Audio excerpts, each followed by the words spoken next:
Birds of a feather, Eagles talk. Let's go. What's up, my family? Listen. What's up, my family? Listen, first time listener, or you've been here the whole damn time. Hit that like, hit that subscribe, giddy up, let's go, no notes. That's my baby. That's my baby. We're going at it at 110%. I just want 5 minutes of happiness, please. Just give me 5 minutes. And they scored! They did it! Slap. What the hell was that? Oh, yeah! What the f*** are you talking about? What's up, fam? It's your boys, Birds of a Feather. You already know, back up in the house. My boy Chuck's over there, right there. Chrome over there, right there. And then we got the young boys down there. I put my arms up. Young boys down there.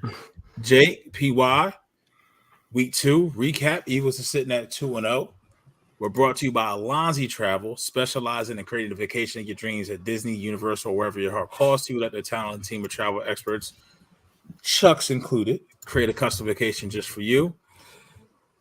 Hashtag Alonzi Travel / book the trip. But I don't know whatever Andy says, but I don't know. Chuck's lights went out. But what's going on, party people? How we feeling tonight? Feeling good.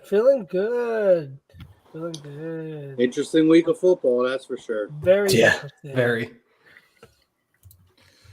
I mean, it's football. It's week 2. You never know what you're going to get. That's the biggest thing we kind of seen in last year's inconsistency, and even through 2 weeks, one team is not like the other from week to week, the most consistent. And I mean, I would say this: teams that have been the most consistent, we don't like those guys. Okay, both of them. we don't care. Both for of them. Both of them. Both. Texas. Both of them. We don't care for them right now. So tonight's poll, right? Let's hop right into it. Let's not even a poll on this. I'm sorry. Kickoff statement, as we like to call it. Our kickoff. Jalen Hurts and Brian Johnson are equally to blame for the Eagles' struggles in the passing game through 2 weeks. Hashtag agree or disagree. You know what to do. Like, subscribe, follow A2D Radio across all social platforms. You don't catch us live. Catch us tomorrow wherever you can catch it and digest your podcast. That goes for all A2D content. But we'll hop into this. Jake, I'm going to start with you first. I mean, yes and no. Like, I'm kind of like torn because it's not just those two. It's the offensive line. Well, the offensive line's played well. Jalen Hurts has been sacked, I think, 7 times in 2 weeks, I believe. I think 7 times in 2 weeks. But I don't know the number. Yeah, it's something around there. And again, like some plays, Jalen kind of walked into sacks and that whole thing. But the offense just as a whole hasn't really played well. And some of that goes to Brian Johnson, sure. And some of that also goes to Jalen Hurts. But again, it's I think it goes back to them not really playing the stars in preseason. I think that's a big factor, whether it's just a series or just like maybe a half or something like that. I think that's a factor. And we saw it week 1, and we saw blemishes of it from just not us, but teams around the NFL. It's been sloppy the first 2 weeks, which is expected for players that don't play a snap of the preseason. So it's a new offense. I think Jalen and Brian Johnson are kind of getting acclimated together. Obviously, they've known each other forever, but just like as far as like in-game situations and stuff like that, I think Brian Johnson's still getting a hold of it. Now, Brian Johnson's, to his credit, he's played well for the most part against some really talented defensive coordinators and or defensive minds, I should say, in Bill Belichick, and then obviously Brian Flores, and then we have Todd Bowles, which no one's talking about this upcoming week. So Brian Johnson's definitely had his work put out for him, and the Eagles have risen above it. But I think they obviously can do better, and they will do better as the season goes on. But I think right now I'm going to disagree with the poll. It's not just those two. Okay. Chucks, you next. I absolutely agree to the poll. Okay. And if we're talking about, if between those two, well, I will say this. I'll start with saying this. It's those two. If you're going to look at, like what Jake said, there are more pieces to the puzzle. There are a lot of other people to blame too. I'm not saying it's just those two, but I think those two are the ones. It's going to be a fight. I think it's if you're looking at those two, they're the main ones to look at. And if we're being honest, because we've talked a lot about Brian Johnson. Our poll question last week, or our kickoff statement last week, was about Brian Johnson. Will his impact be felt more than what we expected? And I agreed at least, and we all kind of alluded to his transition.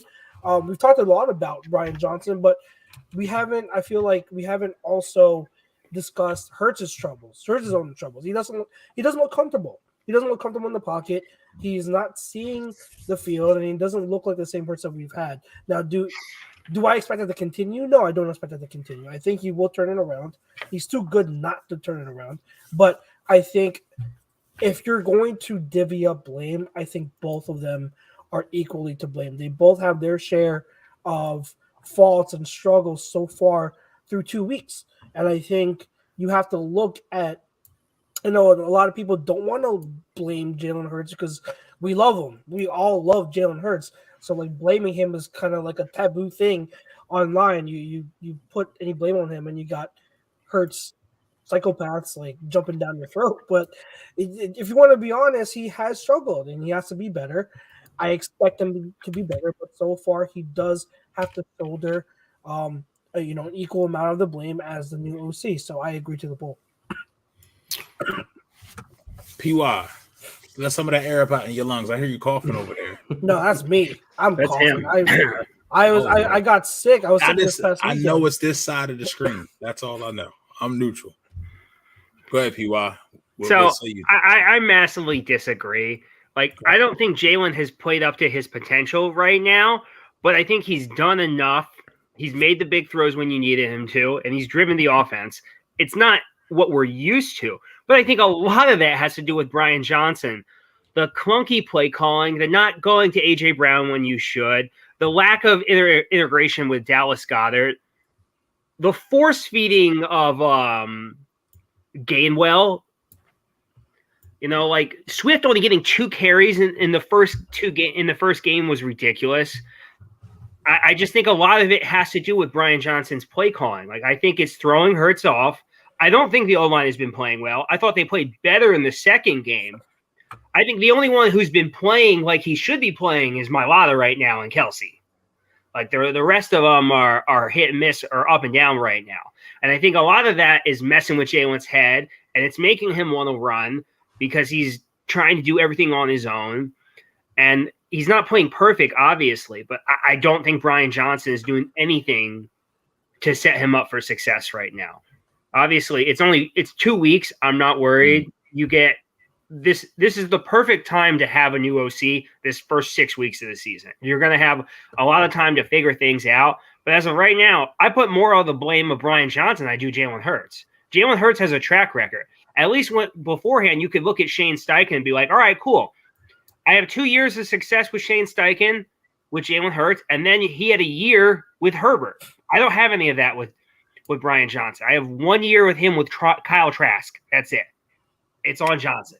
The only caveat that I'll say is that he has been in the building at the same time because he was a QB's coach. I get your point. I'll come back to you because I want to come back to those that disagree with you. I also just want to quick add, like, Mailata was horrible week 1. So I don't think Mailata was the only one, or Mailata is not the only lineman that has been great. Mailata really struggled in week 1. So I don't want to put that on everyone else. Like, it's the whole O-line struggled week 1.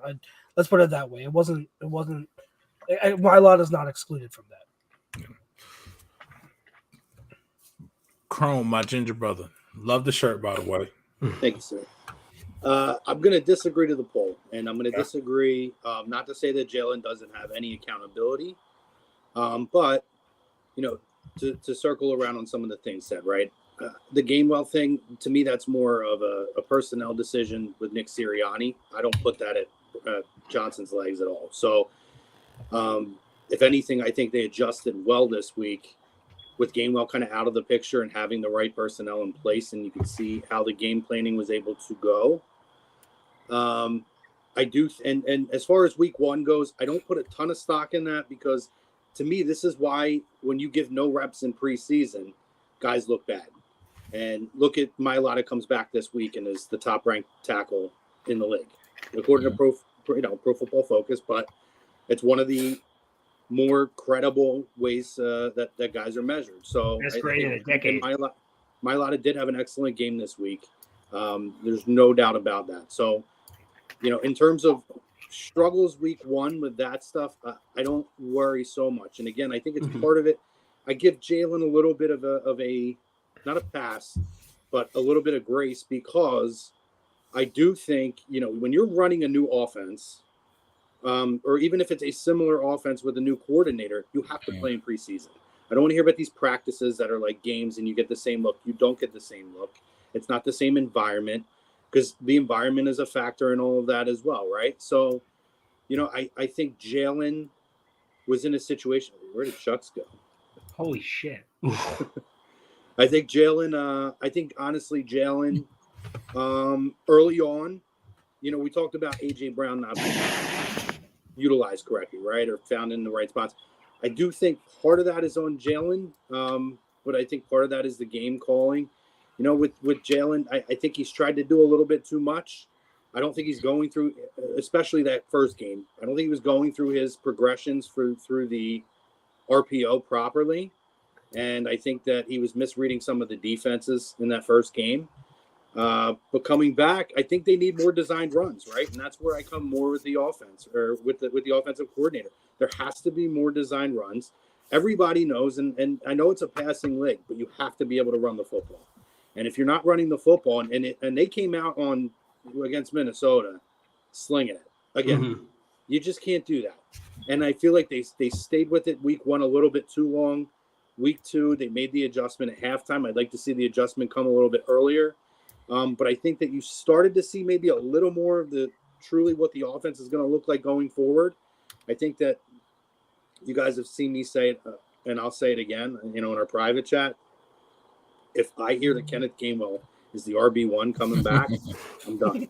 Like, fire him on the spot. I think 99% of the fan base agrees with that. I mean, so yeah. You went out and you got this guy, and I don't care what the preseason looked like.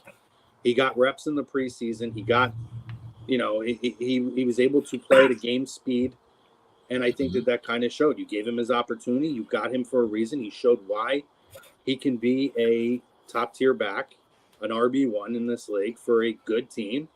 And, so Jalen has accountability. If I was to put a percentage on it, I would go 20-80.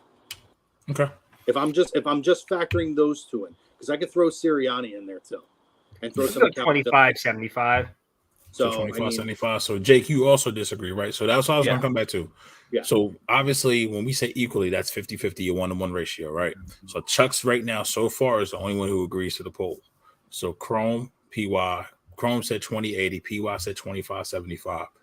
So my reality is, just so you know, if I was really throwing a percentage out there, I'm going maybe factoring in Sirianni here, 15% Jalen, 40% Sirianni, and 45% Johnson.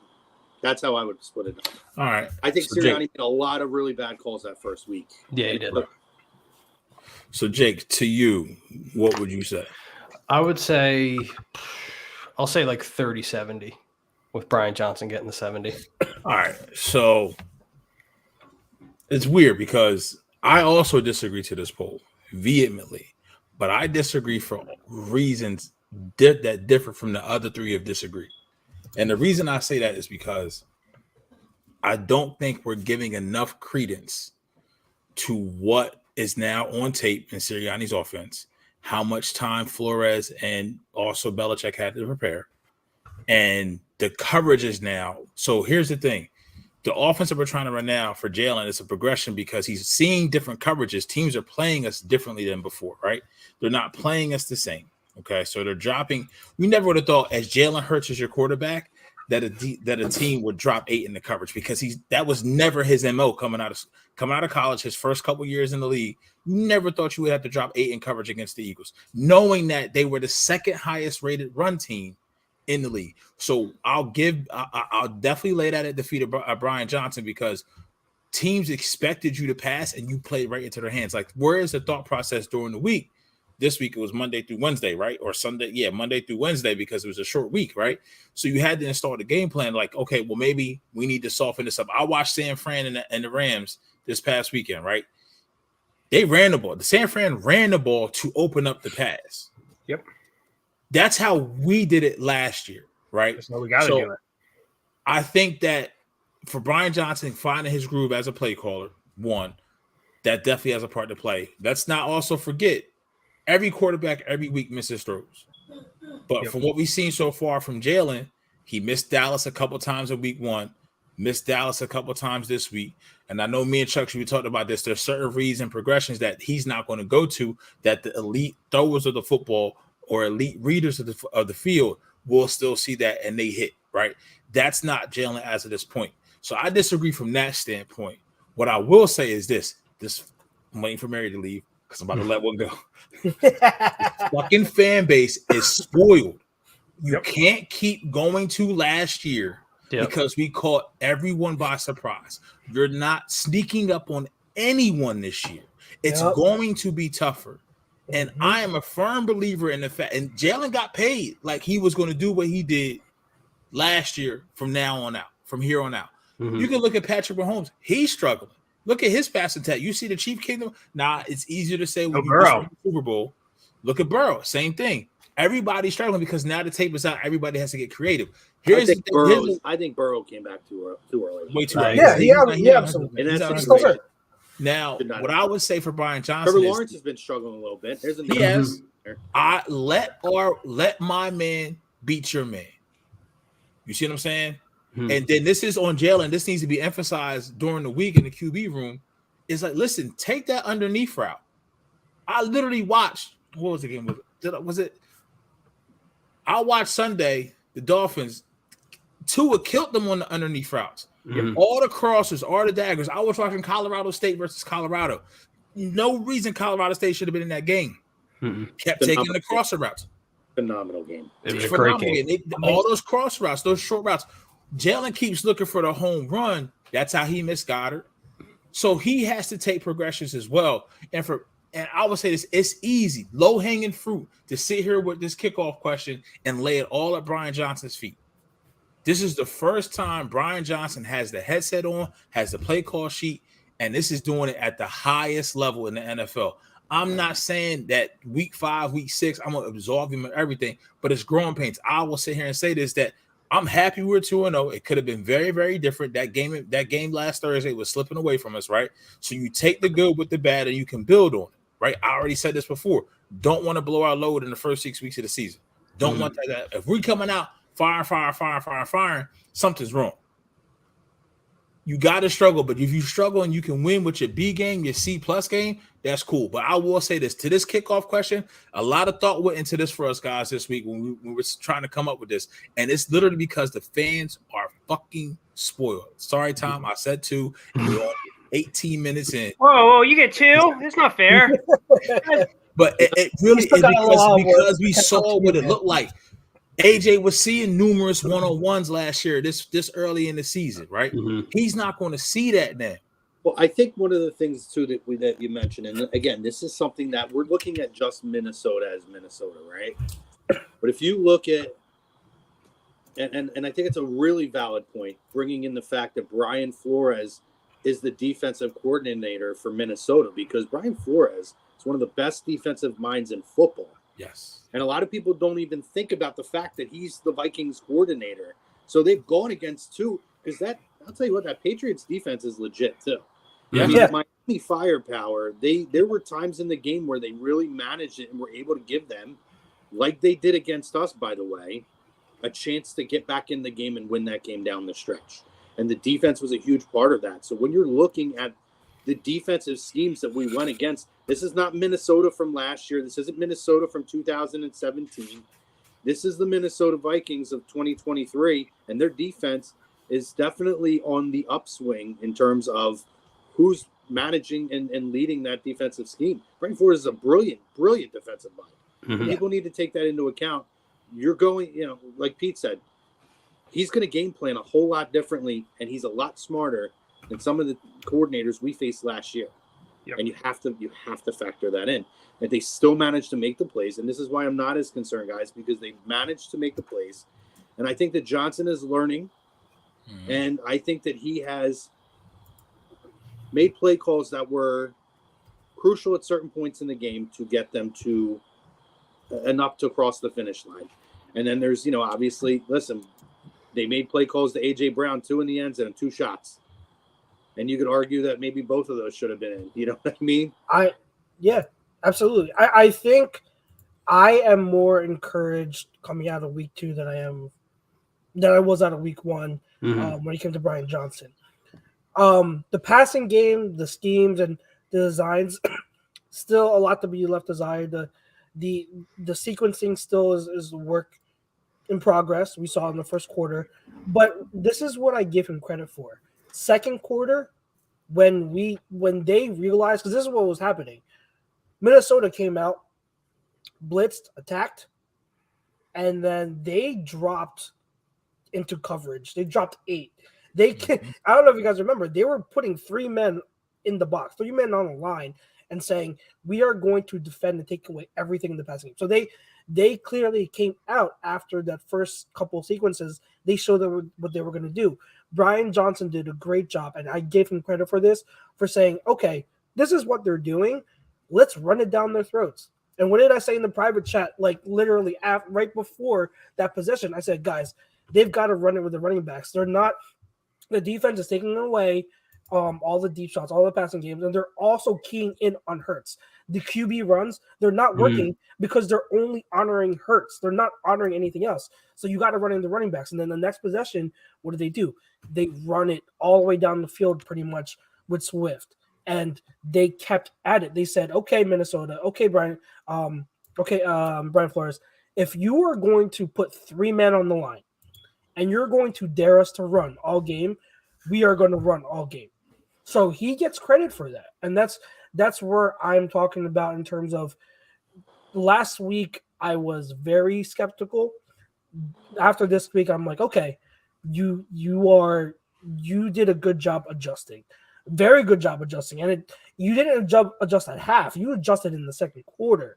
So kudos to him. And I think that, again, I'm the only one that agrees to the poll, which is fine. I just think I've seen Hurts miss a lot of stuff these past 2 weeks, and including that fumble in week 1. That was a horrendous fumble. And then his constant bailing of the pocket. His pocket presence looks like what it was in 2021. He's constantly bailing outside the pocket. He's rarely stepping up.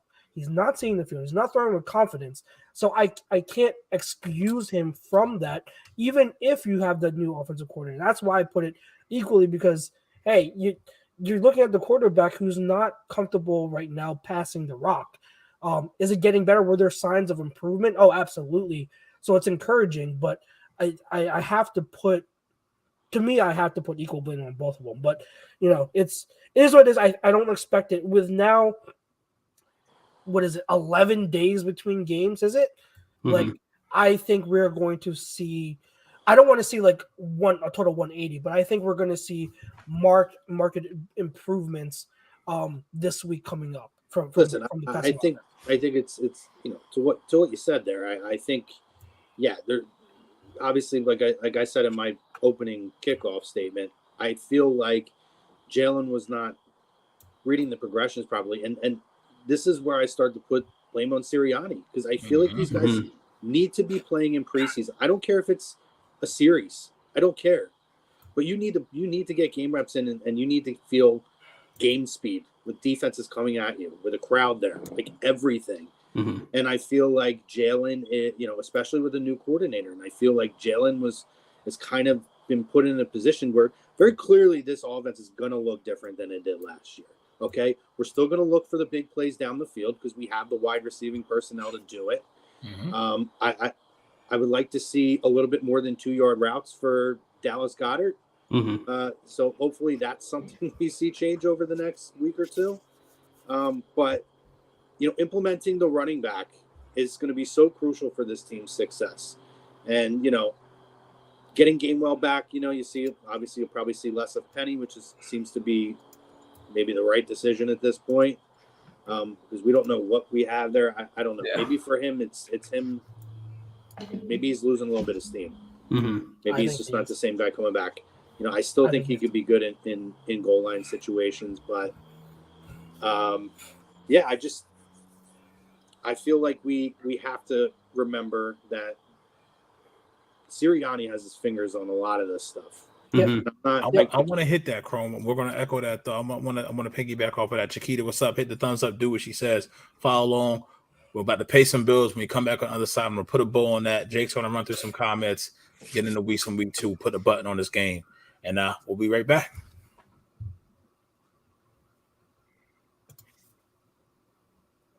Royal Billiard and Recreation, proudly celebrating 40 years and our new, bigger showroom. Twice the size and twice the fun. More pool tables by Olhausen. More dartboard sets, including custom reclaimed backboards. More bar and kitchen stools that can change a room. And more bars, including pre-built and custom. Hot tubs, skee ball, shuffleboard, outdoor, and fun. Royal Billiard and Recreation, your ultimate game room store. Now located on Bethlehem Pike in Colmar.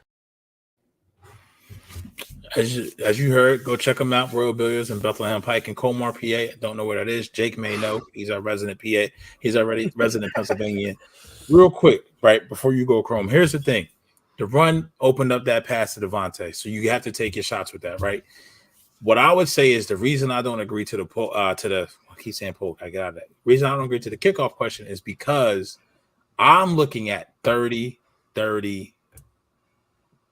maybe 40, and that 40 I'm laying at Sirianni's feet. And the reason why I'm doing that is because just because you're not calling the plays no more, player, you still working on the game plan during the week. Because I mean, the last time I checked, you was an OC, if I'm not mistaken, right? Let me just fact check myself. Was it, when did you turn into Jim Harbaugh or Mike Tomlin where you just became a game manager? Nah, fam, that's not you. I need your hands. I need your fingerprints on this offensive scheme. So that's where I think helping Johnson got along. Like you said, Crum, I don't think Sirianni's getting enough of that. Because, yeah, I don't need you to call the plays on Sunday. But last year when it was Steichen, I'm pretty sure you wasn't going into the install meeting saying, all right, Shane, what we going to do? Like you brought nothing to the table. Any ideas, Nick? Is that what you did? Because if that's the case, then we got the raw and do hiring running this offense right now. Mm-hmm. You see what I'm saying?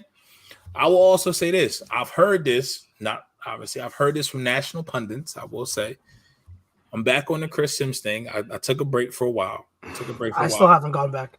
I know. I trust me. I digested very little. I will say this, and you guys give me your thoughts. He talks about the Eagles' struggles. He says he's not going to write them off or anything like that. But he says, look at what Shane Steichen is doing in Indy versus what Brian Johnson is doing in Philly. Mm-hmm. Yep. Here's my caveat to that, though. Nobody, I almost had three F-bombs. I can't do that. Nobody knows what Anthony Richardson is going to do. There's no expectations once again. Right. So you play soft, so you're going to get more advantageous looks.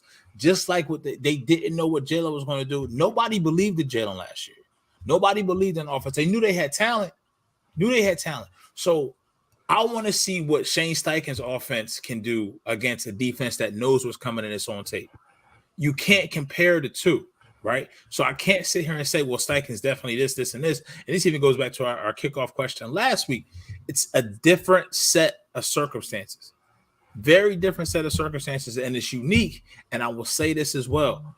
It's unique, fam, but it's 2-0, not 1-1, not 0-2. It could have easily been 0-2. And before anybody else goes, Chrome, I just want to, you hit on something with the Pats. I'll say this right now. Christian Gonzalez is a real deal, boy. Oh, he is. Oh, yeah. Christian Gonzalez. How did he fall to 17? That's still crazy to me. Before I realized Jalen Carter was possibly going to be a thing, I really thought that's who I wanted the Eagles to take. That's who I wanted to. Let's say this is a sneaky, right? We all love Jalen Carter. But now through 2 weeks where our injuries are sitting at right now, who would be benefit more having more? Christian Gonzalez long term, where we're at, or Jalen Carter. And the reason I bring up Christian Gonzalez. Jalen Carter. Yeah, Carter. I know. Jalen Carter, because right now him and Jordan Davis look like the only two that can get to the quarterback. So yeah.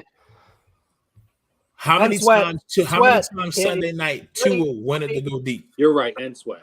I'm talking. Yes. Yeah, you're right. You're right. How many times Sunday night did Tua want to go deep and he couldn't? Yep. I've never seen that before, and I'll leave it there. But anybody else want to wrap up? We'll circle back to the but kickoff. you have to remember too, for us, how many defensive starters were we missing the other night? Right? Yeah. Chip out. You had one of your top cornerbacks in Bradbury was out. You lost Devontae Maddox in the first half. For the linebacker season. was out. Blankenship was out. They were missing, I believe, 5 starters on the defensive side of the football. So, I mean, I expected that they were going to have some struggles defensively anyhow.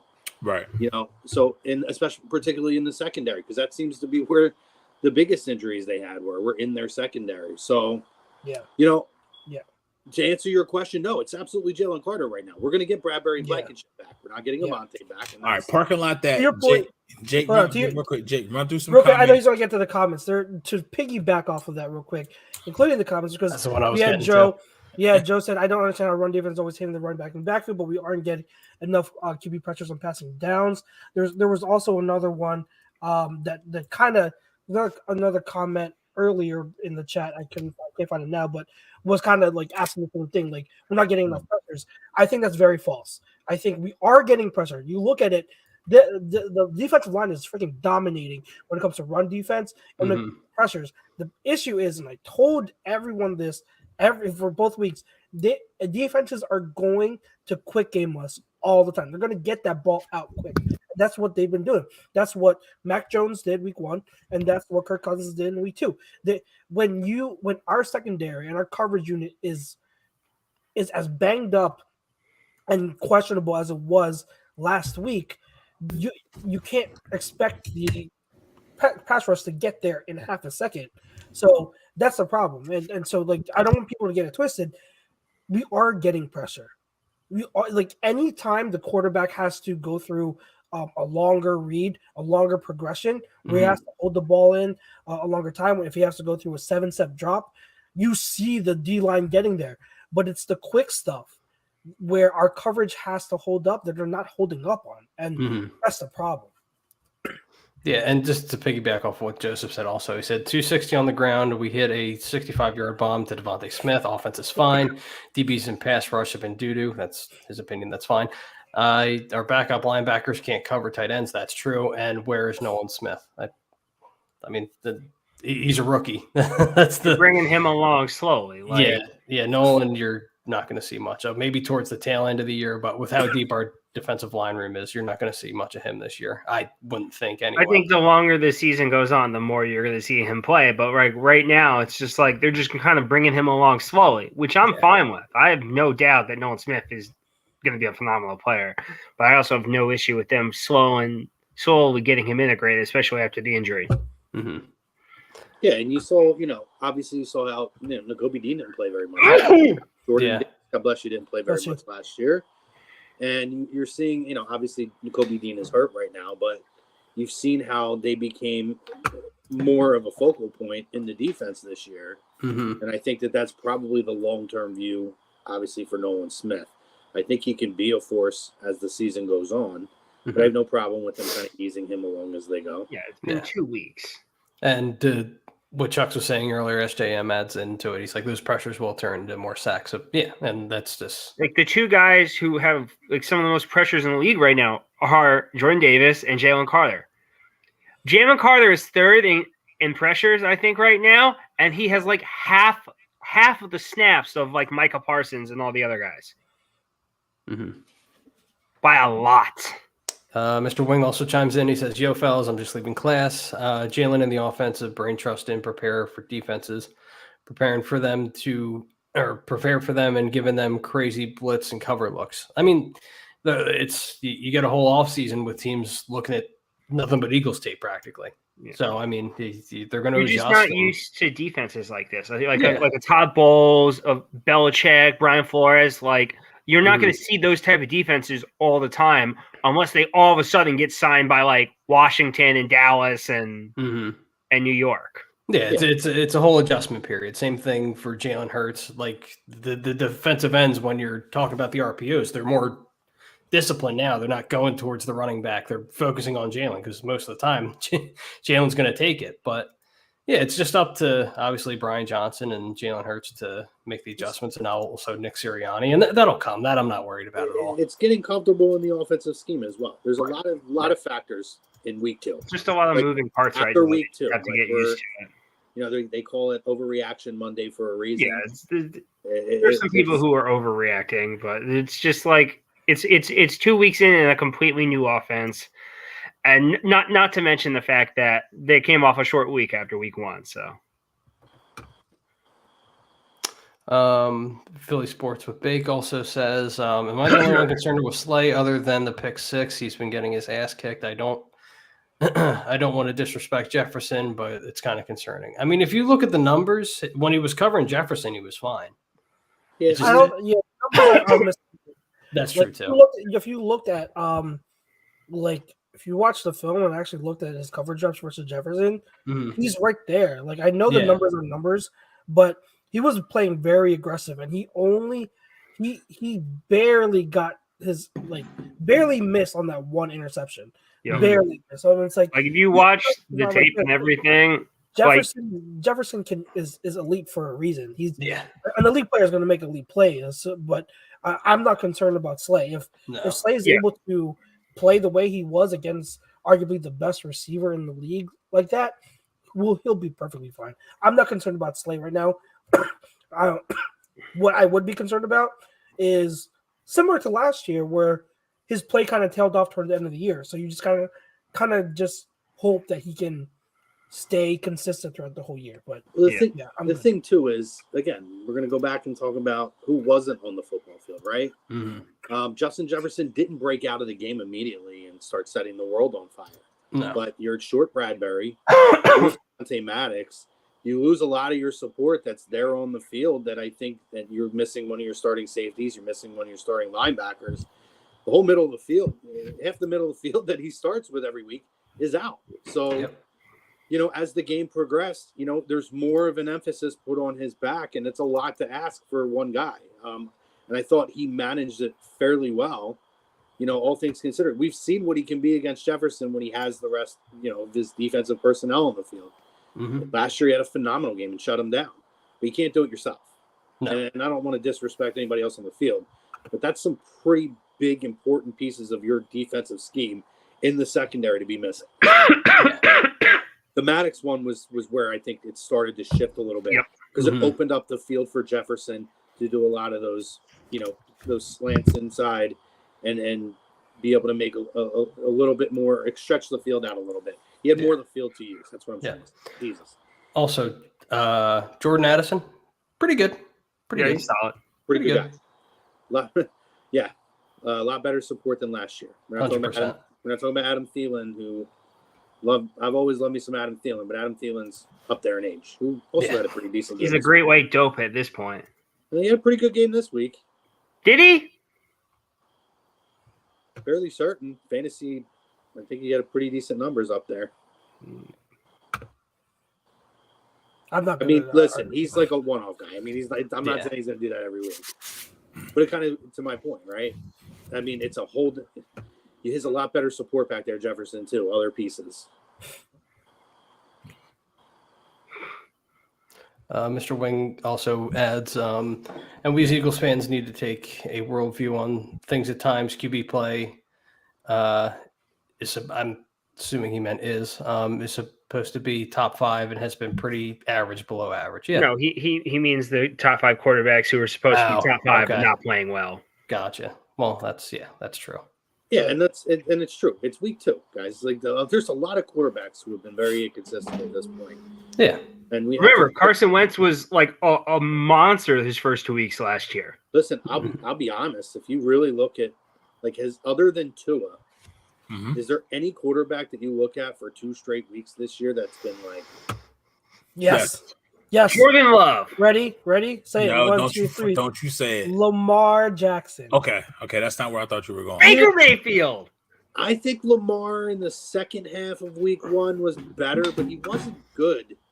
Nah, he's great. This week Lamar he was has been this so week he was good. great. He wasn't phenomenal week 1. So let's reword that question, Chrome. Who through 2 weeks, QB wise, are who we thought they were?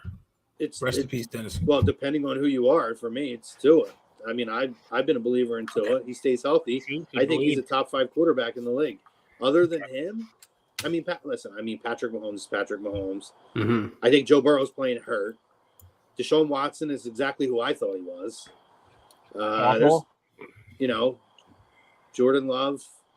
I think he's fine. I can't believe you put him number 1. What a disgrace. I get it. He deserved it. He earned it. This is what I was waiting for. He earned it. No, he didn't earn anything. You know what? I'm sorry, Ferris Bueller. And I told you, I didn't have to be on the show, and I didn't need 3 days to prepare to be able to put out there a top 5. Steve Chrome? Actually made sense. We should have made a GoFundMe for you. There it is. We don't need to. There it is. Charity, buddy. People, I'm gonna need your picture tonight. I need your picture tonight. There it is. That's not gonna be better than that. No, I thought you were gonna say Brock Purdy. That's where I thought. He's been pretty good. He's looked good. I thought that's where you were going. That's a fair point. Point. You know what I mean? I mean, but it's like, at what point through 2 weeks of the season we have a team that's 0-2, and Kirk Cousins is the hottest trade commodity, like openly being asked in Minnesota radio about his trade. But let me counter this, right? So you bring up Brock Purdy, right? Mm-hmm. So Brock Purdy, though, it would be the opposite of that, right? Because we're talking about quarterbacks who we thought would be what they were. Christ. Depending on who you are here, he probably does. Depending on who we are here, Brock Purdy is who we thought he was, or he's the complete opposite of who we thought he was. Through week 2, he missed a lot of deep throws. Yeah, he missed a few wide open. He doesn't have the arm for that. He's if I forget, I think it's Sports Info what he Solutions. needs to be though for that team. To Anything above all his throws above 15 yards, I think he's like one of the worst right now in terms of accuracy. Mm-hmm. I'm paraphrasing, but I think it's something I saw that stat. So, but nobody thinks that's who. Nobody has him as a top 5 quarterback. The whole discussion before when we were going through the rankings was, can he be enough more than And I think he's showing he could be so far. Yeah, absolutely. Kudos to him. Yeah, absolutely. I think. Yeah, especially I think back from what he's coming back from. I think Mr. Wing puts it very, very. That's accurately. A fair point, and that's great though. Yeah. That San Francisco team can win a Super Bowl with an elite game manager and a slightly above average quarterback. Mm-hmm. Yep. Just before Kofsky says you'll need to show some love to Stafford. He's been great. Yeah, he's been great. Phenomenal. Now I will say, Joseph, you need to put some respect on Puka Nakua's name. He's looked very good. Hakuna Matata. Puka Nakua. I say top 3 name in football right now. That's a phenomenal. They were talking about him in the office all day, on and off. It was so funny. Puka Nakua. What was his stat line from this past week? I think it was like, didn't he have like 10 receptions or something ridiculous? No, he had more than that. I think he had like 12 He had 15 receptions for nearly 150 yards. Yeah, so that's 23 receptions already. So he broke the record for first 2 games. 25. The first 2 games of total receptions in your first two professional games, he broke that record. Yeah. How long before we start saying that he's better than Cooper Kupp? Probably when he gets. Well, I just think it goes to show that I think Sean McVay is a brilliant offensive mind. He knows offensive talent. Yeah. He's brilliant. And he can create it like much like what I can't think of his name. Was it Kevin O'Connell? Like you already take Justin Jefferson, who's an elite wide receiver just off of talent, and then you just put him in positions where he just gets wide open, and better. You know what I mean? So it's just it's one of those things. I wanted to pose this to you, right? Are we to the point where we see these great quarterbacks struggle through 2 weeks and these great offenses somewhat struggle through 2 weeks? Mm-hmm. Are defenses and defensive minds starting to catch up to what offenses like Sean McVay, like Shanahan, LaFleur, are they starting to catch up and close that gap to where now these things kind of go ebb and flow, right? They kind of go ebb and flow to where we saw that peak in offenses, and now who's the next great offensive mind? To where now it's who's the defensive mind. I mean, if you look, D'Amico Ryan's got a head coaching job, defensive coordinator San Fran, right? Robert Saleh, the last two defensive coordinators in San Fran both became head coaches. I get it; it is what it is. But also, I think that's the only two defensive head coaches I could think of. Recently that got jobs. I feel like Eberflus, Chicago, right? He was the Indy D coordinator, because I think that may be some credence to why we're seeing offenses around the league. Because big overs. What's outside of Los Angeles and Miami week 1? That's been the highest point total across, right? Was that 69 points? If I'm not mistaken, was that 35, 34, 36, 34, or something like that? Something like that, yeah. I want to answer this question real quick. Who was Cooper Kupp before Stafford? 1,000-yard receiver. He was the 2 years where he was a full-time receiver. Right. Where he was a wide receiver 1 or a wide receiver 2. He averaged 93 receptions and over 1,000 yards. Mm-hmm. So that's with Jared Goff. So let's not who is undoubtedly probably going to get another contract from Detroit now. Yep. Stafford got him that unbelievable almost 2,000-yard year. LA.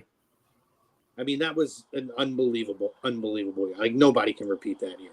No. But he was an elite receiver the 2 years with Jared Goff before.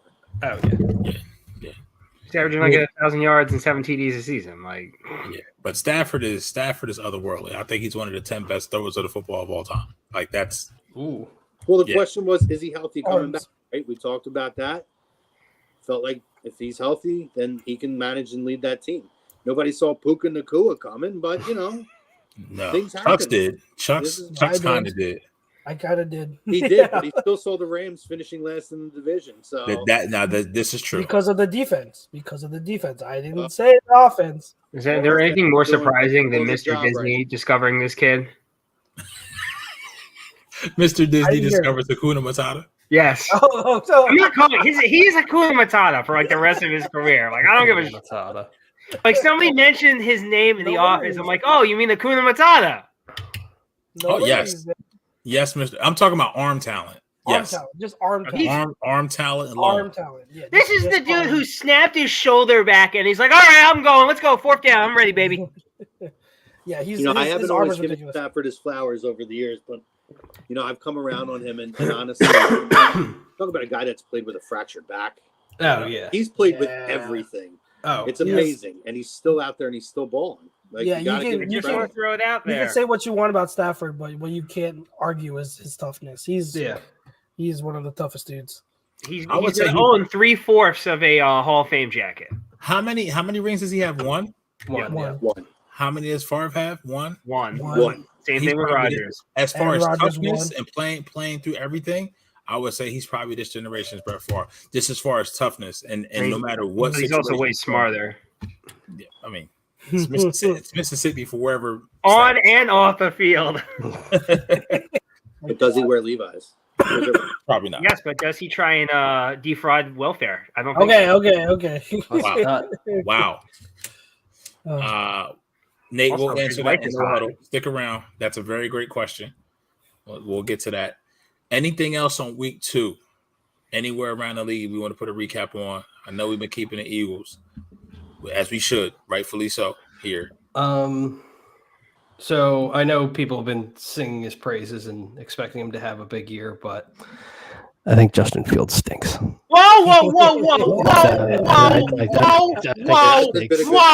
I think you're out of line. How dare you, Jake? You're line, man. You're just going off boards. You stole his line, bro. You stole his line. Your disrespect and hatred of Jesus Christ 2.0. How do you sleep at night? Oh my God. How do you sleep at night? In all seriousness, in all seriousness, I just found this out today. What? Did you guys know he was a +2? Was it 200 or 2,000? +2,000 odds-on bet for MVP, and people took it. Yes, because people are stupid. Like, I was, people bought into the hype. I defended Justin Fields, but there is no way I would have taken that bet. Like, no way in hell. No. Like That's because people just assumed that because he runs, they're like, oh my God, he's going to take that Jalen Hurts leap. Nope. Yeah, only Josh Allen and Jalen Hurts have been able to make a leap as a passer in the past couple of years. No one else. Like it's a rare thing. It's not a common thing. And even though I defended Fields, like I never expected him to make that type of leap. No. So like he looks really bad. And like I'll be the first to admit so far, even though like the whole team is not playing well, but if you just even isolate him separate from the team, he is not playing well. Like he's just not. And I actually never thought I would say this. I think they sorely miss David Montgomery. Sorely miss. Oh my God. I don't think I don't think so. I think the running backs are not the problem. No, I'm not saying, but how can I say this? It's like David Montgomery, is somebody you can hand the ball off to 25 times a game. And that's kind of what he's doing in Detroit. Now, albeit Detroit has a better offensive line, but David Montgomery was a fringe fantasy value player for the past couple of years. But he was a was a workhorse. Yeah. And I don't know what's going on. Did they change OCs? And No. Is it the same OC from last year? No, it's the same. It's the same. Yeah, I don't know. The reason good. Chase Claypool looks disinterested in even playing football. Oh my God, yeah. He's the Ben Simmons. He's the Ben Simmons of the NFL, bro. Get off field. The reason why I can't say they miss David Montgomery because with the touches that Roschon Johnson has gotten and when he's been on the field, he's looked really good. Of course. Well, I mean, really, really good. Who told you that? It's only a matter of time before he takes that starting job. It's only a matter of time. But no, like it's. I'm not even going to run from it. Like Justin Fields looks horrible. And now am I willing to put do I think it's certain that he's just horrible? No, I think again, if we're going to be fair, it's still only week 2. So you've really got to give him the whole season. Like last year during the first half of the year, did Trevor Lawrence look good? No. So he started to turn it on halfway through the year. So we have to give him a fair shot. But right now he looks horrible. He looks. Oh, did Justin Fields get Doug Peterson all of a sudden? I didn't remember that. SJM also says, and with Justin Fields, Ohio State shows up again. I will say Stroud has the passability Fields will never have. Yeah, Stroud has actually looked really good though. Yeah, Stroud's at least showed flashes. Really good. Yeah, Stroud has been very. He's easily been. It's only 2 weeks, but he's easily been the best of the rookie quarterback so far. Stroud looks really good. You better hope and pray by week 17 he is a fringe playoff guy. I'm just throwing it out there. I'm gonna behave for the next 15 weeks. I don't believe that either. By week 17, he ain't there. I don't believe that. Oh, I'm gonna need 20 minutes. I don't think you're gonna last 15 weeks. I don't think you'll last like 5. Oh, I'm patient. Yeah. I'm a patient man when I need to be. He'll have another. I've had to deal with this for a year. I can do another 15 weeks. One of the things I do want to bring up, right. is tough week for running backs, clearly, and it's a shame. They do matter, Chucks, but screw Minka. I hate to say it, but it's kind of proving why running backs don't get paid. Yep. And it's like a catch-22, right? Like, because of the pounding and the beating that they take, you feel for them because you want the players to get paid. But, man, this is why you can't put that kind of financial investment in these guys. And, obviously Montgomery gets hurt. Saquon gets hurt. Those guys might miss a couple weeks. And, God, Saquon's actually not a serious injury. He actually might play. Right, but he's going to probably miss a couple weeks. I saw. He's not going to be 100% again for the rest of the year. No, I read that. No, Saquon actually might play Thursday.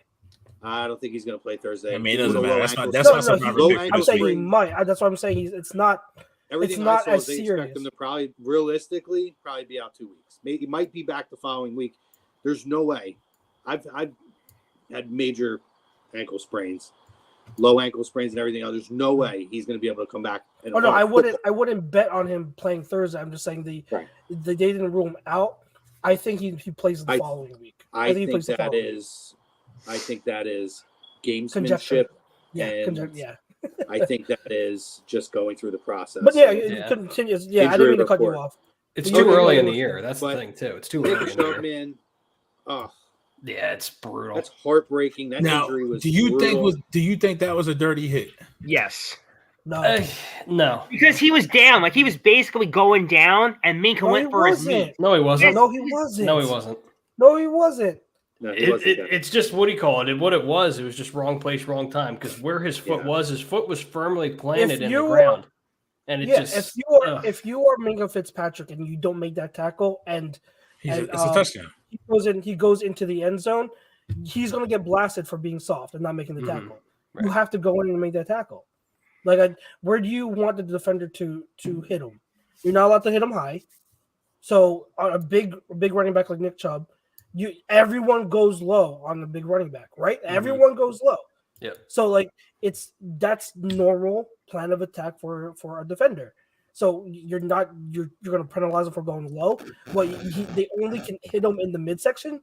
Like, it's unrealistic. There are people online on Twitter that one specific person that wanted Minka Fitzpatrick to be suspended until Nick Chubb returns.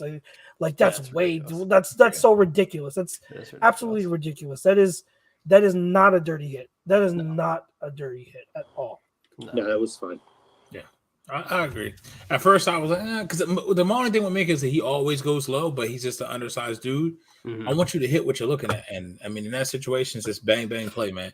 But before we move on, in 2018, Eagles legend Brian Dawkins was inducted to the Pro Football Hall of Fame. To commemorate this moment, B. Dawkins signed and launched an exclusive collaboration with Bowman Hat Company, America's oldest hat maker, on hats.com, HATS.com. Brian's love of hats and the Eagles were on a proud display in Canton, and now you can find yourself in the same iconic Hall of Fame fedora. Just go to hats.com, search Brian Dawkins, and use the code Philly as you see on the screen. Use the code one more time, Philly, for 15% off your order at hats.com. All right, so hour in. Chuck's put the graphic up. We're doing this now. Before I do, Pete has a surprise. He wanted me to show. So I just want to, before you show it, because I know there were some issues last week with Chrome. He was getting a little upset about my list. Not upset. I just want to throw it out there is that we have, so Nick Wright has the committee. I have the board members. Yes. And I've spoken to the board, and this is how we go through everything. Chuck, debut the board. It's coming. Give it a second. Technical difficulties. My computer I love Pete's facial expressions right now. I just don't know what I'm expecting. Oh, my goodness. Is this your board? This is my board members. So you explains a lot, actually. Yeah. really kind of explained how last week happened the way it did. Yeah, this makes a lot of sense. This speaks volumes. Uncle Rico didn't make the cut? No, I'm sorry. He wasn't available. Poke ha! We'll go for him maybe in 2024. We'll see if he makes the cut. We'll see if a board seat opens up. Good Lord. All right, P. What are we doing this week? What's the topic? QBs. Week 2 QBs. Pull up that comment. Hold on. If 2 is not number 1 on your list.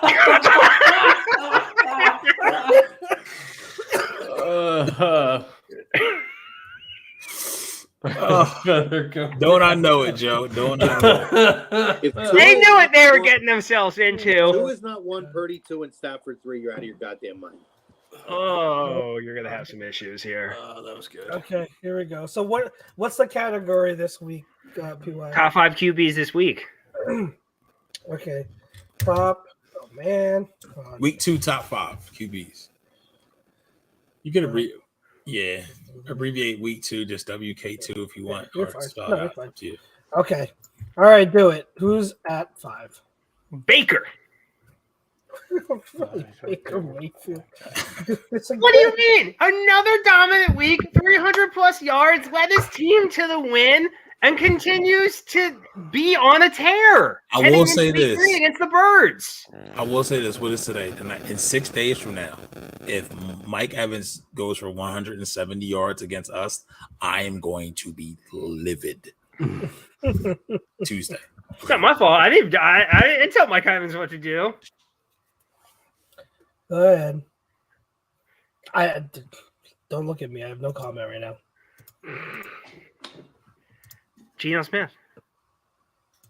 At least you gave him. Okay. I did not expect him to be on here. Okay, I mean that's a good one. I'm Okay. good. There you go. We're starting to make some progress. Somewhat rational. That was an impressive performance against a good Lions team. You're absolutely right. Yeah, absolutely. That was an all-time referee moment too, by the way. If you guys, Oh, saw yeah. that. Speaking to the world here, people. To the world. Talking to America here. Oh, it's America. That's right. So Talk funny. to America. Oh my God. Yeah, good job. Geno Smith there is. I'm glad he's on there. He's on there.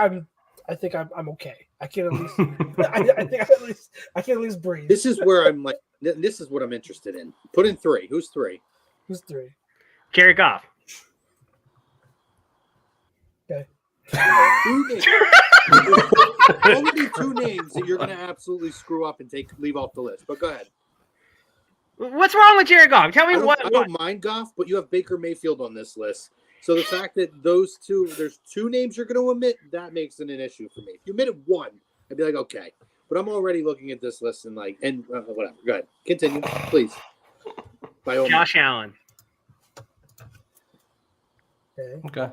Okay, that's fair. There's actually a lot of names that you're omitting. I can't. Why is Baker Mayfield on this list? Because he's been great the past 2 weeks. I don't know what to tell you. Where's Lamar at? Is he Go one? through an awful pick 6. Yes. Oh, I'm sorry. He was almost about to break the record. He was. Yep. That's always how it goes, though. So this actually pains me to put him at 1. Oh Lord. Oh Lord. You like that? Kirk. Wow. Your cousins. No. This is the worst list I've ever seen. This is a great list. Go make your own shitty list. No. Tom, First of all, I don't need to make go a ahead, shitty list because you cover that for us already. All right.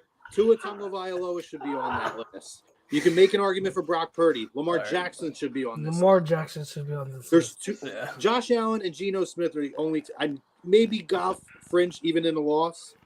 But dude, what are you talking about? Cousins had 4 TDs, almost 400 yards. I'm like, what do you mean? How is he not on the top of the list? But what? So I just want to know the person that you went to bat for all summer. Tua Tagovailoa has not made your list. What are you talking about? You made the list last week. What do you know? So you mean to tell me you think Baker Mayfield would have went into Foxborough on Sunday Night Football and had the same type of performance that Tua did? And he didn't make the top 5. He didn't make the top 5. I'm sorry. This is a week by week league. I'm sorry, Tua. I still love you and believe in you. You just didn't do enough to make the list. I'm sorry. I blame the board. I don't know what to tell you. It was you made the board. Mr. Wink says, "What's the criteria for this list? Alcohol." At this point, where's Russell Wilson at? In the garbage, up there with Danny Dimes. 3 TDs over 300 yards. Almost pulled the game out at the end. Where's he at? Almost only counts in horseshoes and hand grenades. That's not a bad name either, Josh. That's not a bad name. Yeah, well, you have Jared Goff on there who almost pulled out the win and didn't either. So apparently it counts on this list. He was impressive. I was impressed by Goff. Losing doesn't mean anything. I can overlook losing if it's a top quarterback performance, which is why I'm not egregious over Jared Goff being on there. I thought he had a really good game, but how much effort do you put into this, PY? Like, when do you start looking? 5 minutes.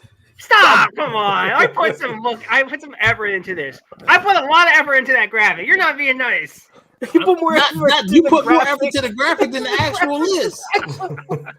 That's I make my notes during the day. I look over tape and everything. Like, wish I had more time. So but are you just looking at like, oh, these guys threw for touchdowns, so that counts? Are we not? You let SJM down. How they managed the game, how they performed in certain strategic points in the game. like because that counts. Like one guy might have 3 touchdowns, one guy might have 4. You put the guy with 4 that lost. When you can have a guy like and obviously like I just don't know how you don't have Lamar Jackson. He had the most impressive week. I don't know what to tell you. It's what happened. How do you not have Tua on this list? He just didn't make the cut. I don't know what to tell you, man. It's Pete Martin. Every week, baby. Every week. So you take no credence in the fact, PY, that your number 1 quarterback from week 2, right? Is 0-2, by the way. Played the same defense that Mac Jones put up 300 plus on. That I'm just gonna say the Eagles secondary right now is trash. Like they need to figure it out. We're good up front. Surprised by the linebackers. The secondary is the worst part. So you take Kirk Cousins against that, probably one of the worst secondaries in the league right now. A lot. By the way we're playing. Like I'd say if you about keep Kirk Cousins 70, on, then take Jared Goff off. You can't have quarterbacks when you. I'd say about 7. Yeah, I'd say about 75% roughly, maybe give or take. 75% of Kirk Cousins' numbers and yards were so meaningless that game, guys. Like it were like meaningless yards that didn't really make a huge impact. Like that's how Kirk Cousins does. Like that's what he does in prime time. It's all right. This is the PY went on here last week and said it's Kirk Cousins in prime time. There's no way we're losing. And then he put Kirk Cousins. I didn't expect him to ball out. I'm sorry. He still lost, but like it was a great performance. No, it wasn't. I don't know what to tell you. I just so is it? Did you have? If you have a problem with because the you list, watched the game? go talk to the board game? members. Is Kirk Cousins the only quarterback you watched the whole game? Mind you, he wrote that in Crown. That's it. You know what? We're gonna get a sponsor from Crayola just because of that.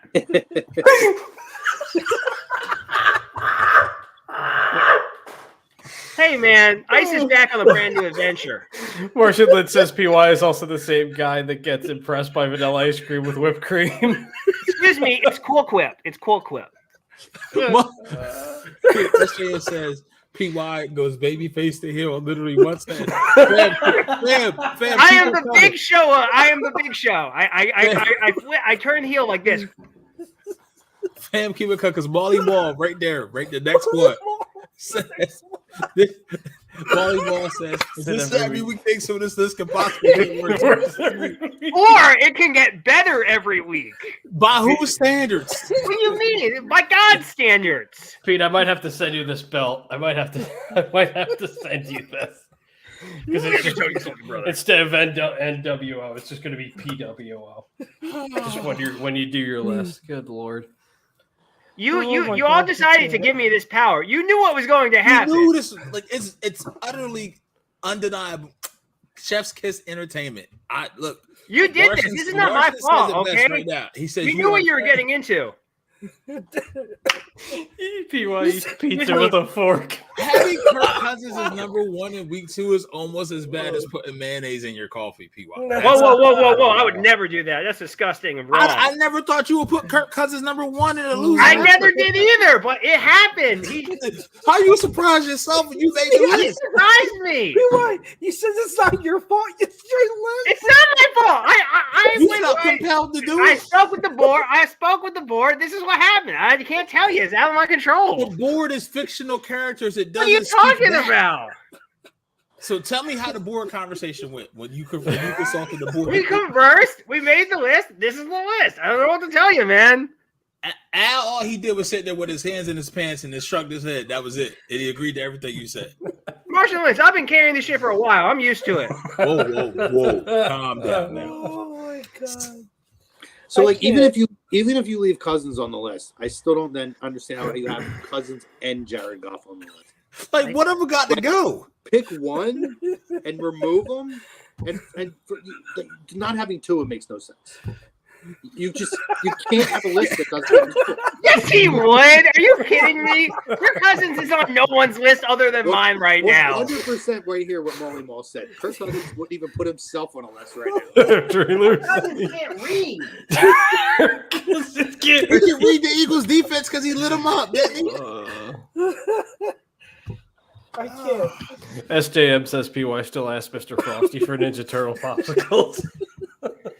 I'm not. I asked. They don't have any. They are pretty. They are that pretty bubble gum though is They're very worse. Oh, that bubble gum's terrible. Oh, it's ice. good for it's good for 5 seconds, and it's just. That's like a block of ice, and then when you finally get to it, it's good. He's left MVPs who had a winning effort this past week off this list, and Lamar Jackson. That's not true. Gino's on there. Josh I said who's won MVPs. No, I'm talking about what Martian's saying here. Oh, Martian says it's impressive how you missed on every one of these. That's not true. Gino should be on there. Gino should be on there. Yeah. So, all right. So, real quick, Martian, if you can, real quick, put together who is your top 5. So, combat PY's, I don't know, a list of what you want to call this gabagool. Gabagook. Somebody, make your top 5 QB list. Throw it in the chat. We'll acknowledge it real quick. I don't know where to go from here because this list, I'm completely flabbergasted by it. Well, to me, it's not just like yardage and touchdowns because it depends on the timing. Is it cleanup? Like, I feel like there was a lot of garbage yards that Kirk Cousins got.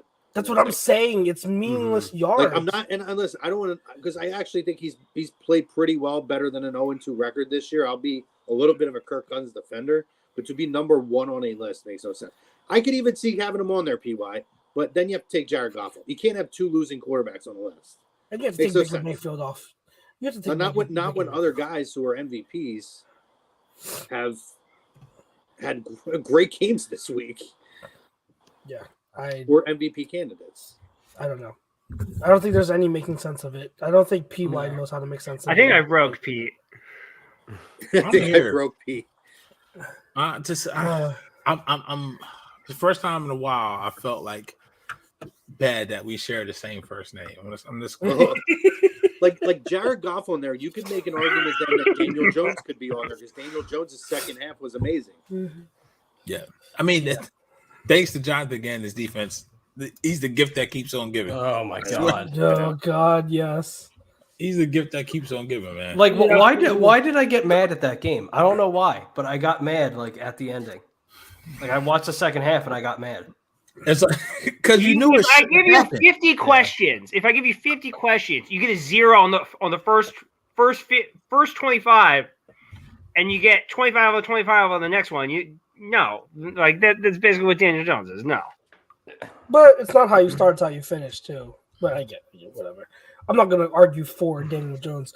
The one person I would argue for, and I kind of hinted at this earlier in the show, I'll double back to it. Like, I think Lamar Jackson needs some praise, yo. Like, Lamar Jackson, 2 weeks in, is everything that. Well, I don't know, but like a lot of people, I picked them to be MVP this year. I picked the Ravens to make it to the Super Bowl. So far, they're ahead of schedule. They look even better with that Todd Monken offense than anticipated 2 weeks in.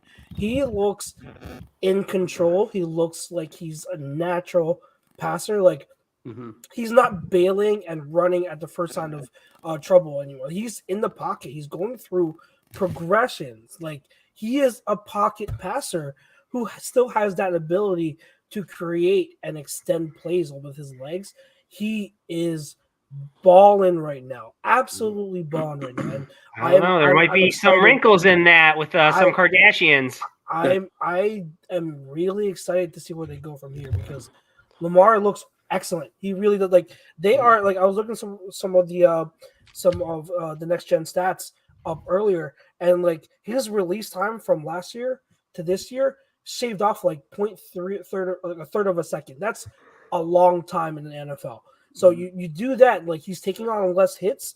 His success rate from true dropbacks is the best in his career. So on a consistent down and down basis, he's doing better in success rate than he was ever, even including his MVP year so far. So like, it's amazing to see what that offense is doing. You give him an actual offensive coordinator that is running an actual good passing scheme, and you give him talented receivers like Zay Flowers, like Rashad Bateman, Odell Beckham. He got hurt, but he's been – and guys, Nelson Aguilar is contributing. Nelson freaking Aguilar as their wide receiver 4. They have talent on there. So I this am 9th year in the league. I need to shout out Lamar Jackson so far. I have high hopes for him. I'm going to give my list, and this is a name that, first of all, I'm going to go 2-1. The other thing with Josh Allen is there were 2 passes that he made that very easily should have been picked off, that weren't picked off in that game. Yeah. So the stats don't show it, but he made some errant throws in that game as well that could have shifted, at least made the game score a lot closer and taken away some of that yardage. So let's remember these. There's always context to numbers. So I'm going to go 2-1. I'm actually going to go this week. I'm going to go Geno 2, Josh Allen 3. 4, I'm going to go Lamar. I'm lying. I'm going to go Lamar 3, Josh Allen 4. And I'm going to go with Russell Wilson 5, and I'm going to tell you why. Despite that loss, the one thing, too, which was an interesting stat that I saw, they don't pass the football.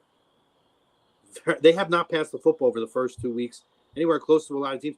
His actual efficiency in passing is like light years ahead of almost every other quarterback in the league. Yep. So he's actually passing the ball extremely well. And if you look at his numbers, over 300 yards, 3 TDs, an interception this week, but with a hell of a lot less passing plays than what a lot of these quarterbacks are getting, he's extremely impressive so far, particularly this week. His deep ball looked really good again. This week. Yeah, it did. Yeah, his deep ball looked like it was. Like it was so I think if we're going week to week, that would probably be my list. Tua, Geno, Lamar, Josh Allen, Russell Wilson. You put Wilson in over Stafford. I mean, if I'm really looking at the context of numbers, if you really look at Stafford had a great game. But if I'm really looking at, the fact that the Broncos were right there to win that game or tie the game and go to overtime, and looking at really how much less the Broncos are throwing the ball than other teams, I actually do think his game was more impressive. Okay. Yeah, man. Martian's already excited for next week's list. It's must-watch TV. I'll say this, people. I told you this the other day. Whether it's great or awful, it is entertaining, and it's fun. It's fun to watch. Very, very. We may need to discuss who's on the board and maybe oust a few people and put some new seats on the board. Maybe add some people. Oh my God! We need some new stockholders. We need some new stockholders on the board. Need some new stockholders on the board. So before we get into no huddle, because the next time we're on, the Eagles will have played Monday night. It'll be the day after. Feelings, quick thoughts going into Monday night, week 3. It's in Tampa, right? Yes. Yep. In Tampa. Yes. I was trying to go to that game, but well, so was I, but I have to be here. My sister's going to California, so that's why I'm still in Jersey. California. Watching. I think we win. I think it'll be our cleanest game of the year, but I think we win by. I think we win by at least 6, in my opinion. And Baker comes back down to earth. I think this is the game we win in double digits. Yeah. I'm not saying if everyone's healthy, like if Reed's back and Bradbury's playing, I think we should be able to hold our own. Yeah, I agree. I think you should win it by at least 10. And like the one thing Baker didn't really see in the first 2 weeks was there wasn't a lot of pass rush. Mm-hmm. Oh, it's coming. It's coming. Yes. It's coming. Yes, they do not have a good O-line. Yeah, I'm gonna go with. I'm not going to give a score prediction, but I'm with PY. I think they win maybe by like 10, 11, 12, something along the lines of that. Mm-hmm. But I think this is the one game maybe we're not watching a team drive down the field at the end of the game. Yeah. There you go, Mama. This is going to be fourth quarter, run the clock down. Yeah. Let's hope so. Let's hope for good weather, too. Jake and Chucks, we feel the same? Yeah. I think AJ gets his first touch of the year. He's due. I will say that needs to be the first play. The Penny Holden call was weak in my opinion. That was ticky tack. What was it? The Penny holding call from Thursday was yeah. No, it's not weak. That's bad. That It was not ter- bad. I don't know bad. That's actual holding. Like It was if you terrible saw him, position he was in, too. the defender crossed his face and he stopped moving his feet. He was reaching. That was a legit hold. Mhm. That's why, like I said, like so someone on Twitter tried arguing with me. Oh, the stats show that Penny is actually one of the best pass protectors in the league. Not from what I've seen. Like Yeah. I've watched him over the past couple of years. He's improved since he came into the league, but he's still not trusted. He's not someone you can trust in pass protection. I just don't know what his job is now. Like that's what I'm saying. Bench warmer. I don't think like I said after the game, guys. Like he looks slow. Yeah, and this is not He someone looks cooked. This is not someone who's always been slow. This is someone who is known for his size and speed.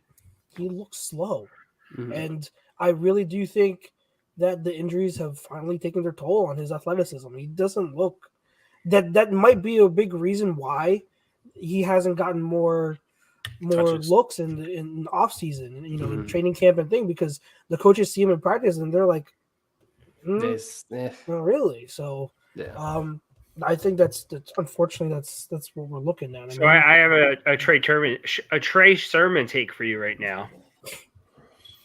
The newly, if he doesn't get hurt in Indianapolis preseason, I think he's on this team and not Penny. I don't think so. I still think they were going to go with Penny, even if he wasn't hurt. But you could be right. I'm just going off my gut instinct. So Nate Rosario had a question very early in the show. It's a great question for No Huddle. And I know Jake is probably looking for it, but I remember this. Who is your greatest actor of all time? Oh, I have mine. I'm not surprised. I mean, that's like me asking me why is Justin Fields any good. Like I expect the answer everybody. You want me to say mine first? Yeah, if you know it, because obviously everybody else is thinking. Like I'm going through my head.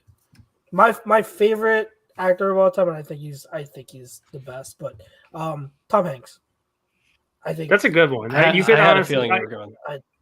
I love Tom Hanks. And that's a good one.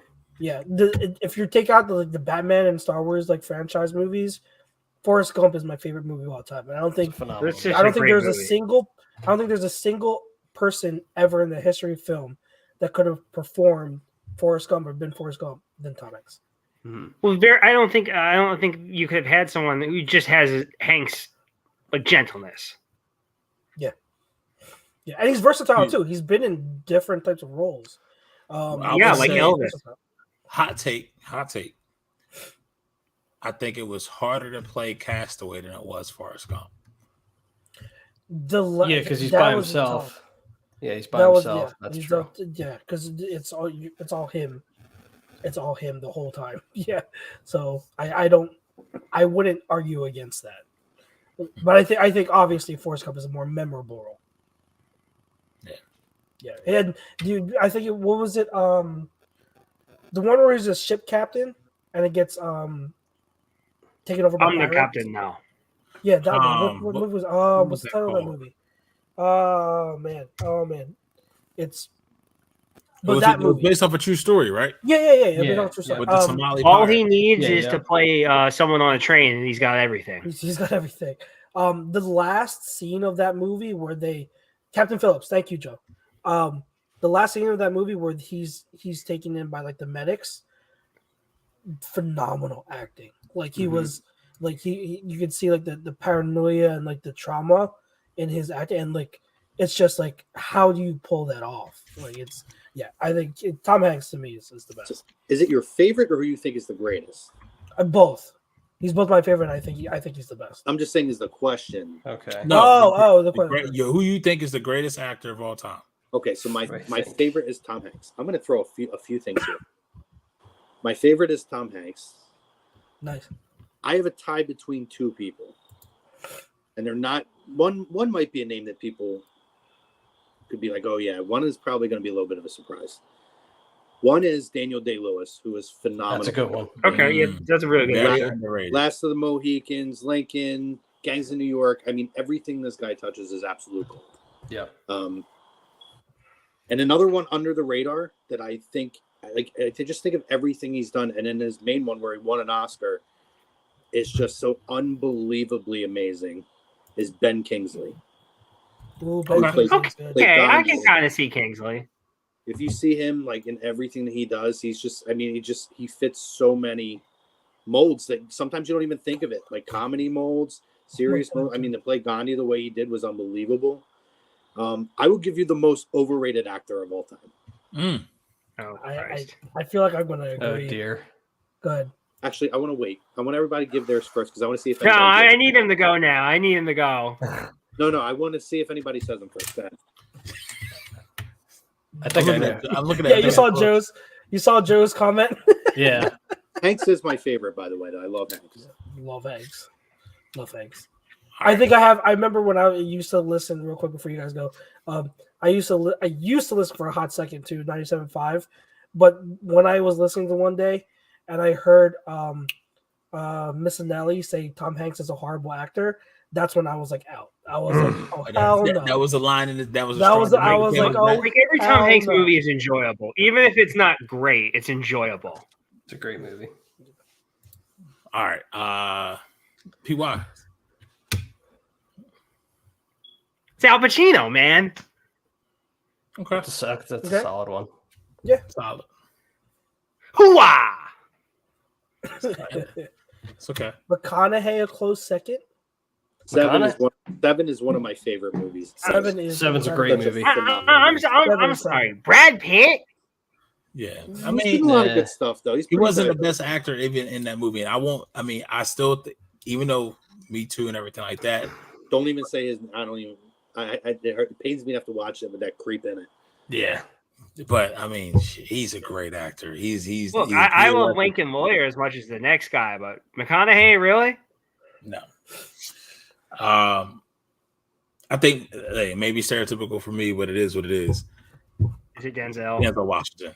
It's got to be. I mean, I knew it. He's up there. This is why we get along, Pete. This is why we get along.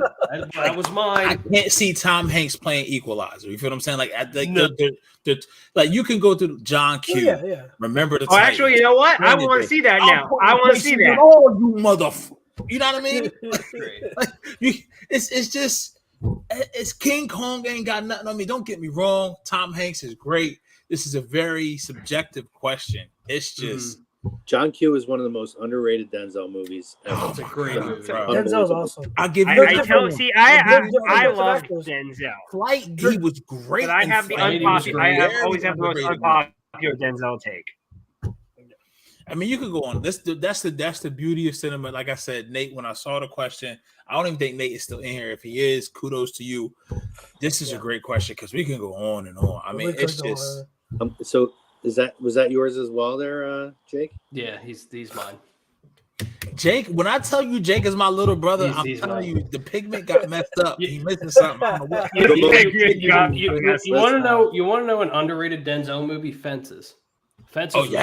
Fences. I haven't watched Fences. Very good. I haven't watched. That's the one where he plays his stern ass father with his son. Yeah. Right? If you saw, it's based off the play. If you saw the play, it's phenomenal. I only saw the great movie. What Fences? That's great. Glory is an unbelievable movie. Mm-hmm. I mean, he's been in so much. It's endless. We can go on. Just everything he's in is good.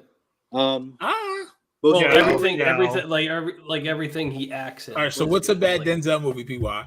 Remember, I'm just saying, the heat that's about to come your way if you say the wrong thing, brother. This is all on you. I can't say. Did you thought the Book of Eli was good? Okay.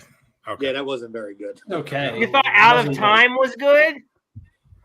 That's old though. That is old. No. I mean, that's not the qualification. You asked me what was a bad Denzel movie. I just gave you two. Okay, yeah. Fair. One is older than you. No, it's not. How Out of Time is older than you, isn't it? Out of Time came out in like 2003. Are we thinking about the same one? Is that like the time traveler? He's a cop. Yes, this is the time traveling one in like 2003. Who was the villain? I don't remember the going. I know. What's her name? That Spanish girl is in the movie with him from Fast and the Furious. Oh, we're talking about two different ones. Then I'm not talking about that. You're talking about Eva Mendes, I think. Yeah, Eva Mendes. She's in that with him.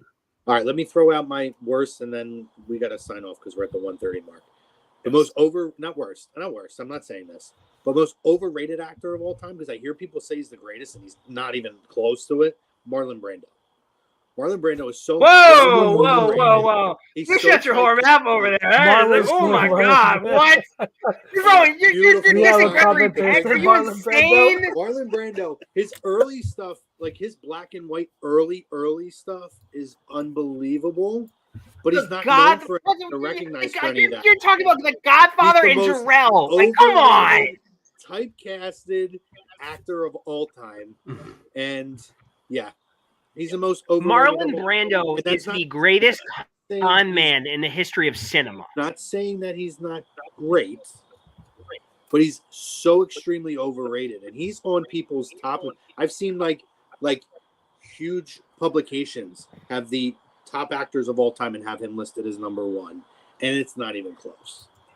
Look, man, you find me someone who is willing to agree to let you not read the lines and give you 30% of overseas film rights. You let me know how that goes. That is mwah. Yeah, man. Fam, continue in the chat. Even if you catch us on the replay, follow the chat, chime in. Who's your greatest actor of all time? Everything Eagles related. It's a great show as always. We're about to sign off. Eagles 2-0. Week 3 coming up Monday night. Catch us next Tuesday, same time, same crew, I believe. Or Jake, do you want to bid? Okay. Jake's taking a step away. Other things in life. He'll be back in a couple months, hopefully. But the 4 of us will be here, and PY's 5 will still be here. God help us all. Stronger than ever. Help us all. But until then, it's your boy Pete. We got Chucks. We got PY and got Cromer down there. I'm getting fucked up. I can't put my L's up.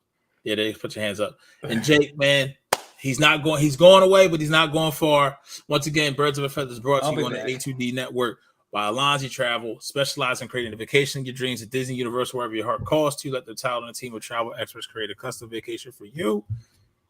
Till next week, we'll catch you. Go Birds, Birds of a Feather, A2D. You already know. Peace.